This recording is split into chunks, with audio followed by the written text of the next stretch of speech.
In this video, we're going to be looking at different types of lines. So, it's asking us to classify the following lines as parallel or intersecting. If lines are parallel, that means that they are just continuing forever and never going to touch. It's like there's a huge barrier between them. But if they're intersecting, that means that they cross at some point. So those lines touch if they intersect, they do not touch if they're parallel.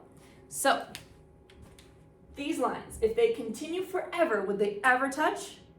No. So they are parallel. I'm going to abbreviate to para. These lines, do they touch? Yes, they are intersecting. And I'm just going to write inter. So here again, we have some lines and they're touching, they're crossing. So they intersect. These lines cross, they intersect.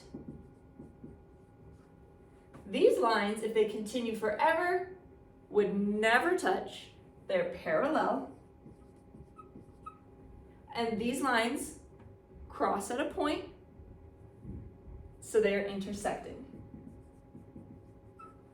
Now, these two lines have very specific names. They do intersect, but because they intersect at this like square corner, we call them perpendicular. Now, perpendicular is just a bonus word for you to learn. For now, you just have to know that they intersect or they cross. Let's look at a few other examples. If we were asked to draw some of these, this one asks us to draw a line. Now, a lot of geometry is vocabulary based, so if you need to look up what those words mean, do it, right? So draw a line. A line is straight and will go on in both directions forever. I cannot possibly draw a line that goes on forever, but we can represent forever with just a little arrow. So your line can go whatever direction you want, but it has to go that direction forever. So we put arrows to represent that it continues off the page. Now we're going to draw parallel lines. So remember, parallel lines will never intersect. They'll never touch.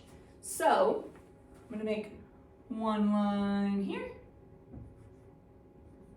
and another line here. Remember, these are lines, so they continue on forever. We want to make sure we put little arrows on the ends. Draw a ray. So if we look over at our definition of ray, that's a straight line, straight and has one endpoint and goes on forever in the other direction. So one of the ends is not going to have an arrow on it, so we're going to represent that as just a dot. But the other end is going to go on forever, so we draw our arrow.